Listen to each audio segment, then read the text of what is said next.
thing that comes to, a lot of people talk about what is the difference between private and public cloud. Of course, the biggest difference is that in one, you have everything on your premise. In second, it is at one of the Wonders locations. So if you look at public cloud and you look at Microsoft, Azure has got data centers across the globe, and that's where your workloads, virtual environment, storage, everything sits. Okay, which one turns out to be cost effective? Of course, figures say it all. So when it comes to big,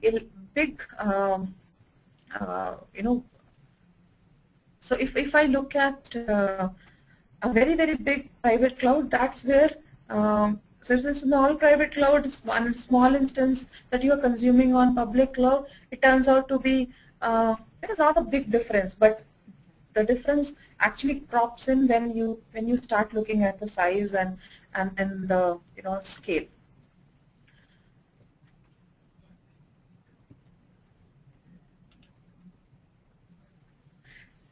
So when it comes to public cloud, the starting price state is pretty steady, whereas so when it comes to enterprises where they are looking at private and public cloud, you can see that as you keep on growing, if you have more servers in your data center and you choose to keep some on-premise and some on the cloud, you will see a huge difference, right? So as the number increases, the kind of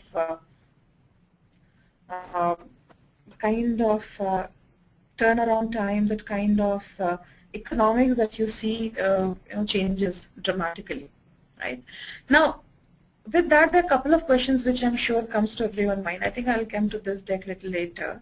Let me bring something else up, which is going to be of, so what is the kind of scale that we bring in? Just give me a sec. So let me do this. Yeah. So how do I get started on Azure? And I'm just going to spend 2 more minutes, and then I have to move to demo and talk about, and rather walk you through the complete management portal.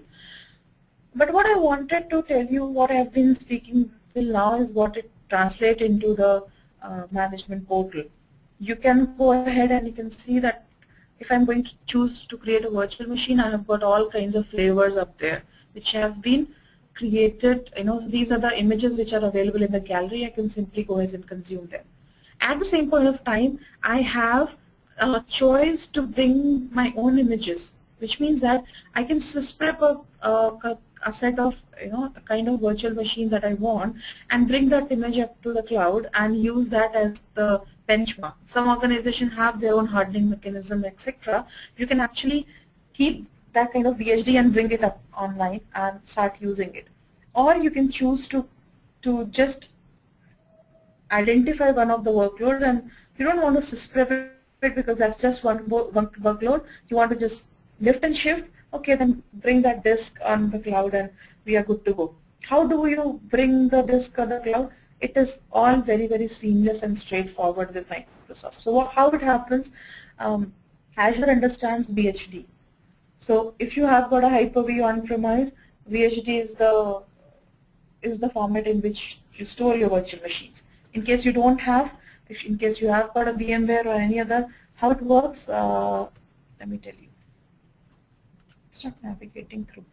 So this is one way of looking at it, which means you log into the portal, create a new VM from the gallery, and you're good to go. Second would be you can create your own VHD, which means that I have my set of environment, I have my OS, and then I block some ports, and I install an application, and then I want to harden it and make that as a image. Okay, go ahead and do that, prep it and bring it and use that as an image going forward, and you can build a virtual machine from that as well.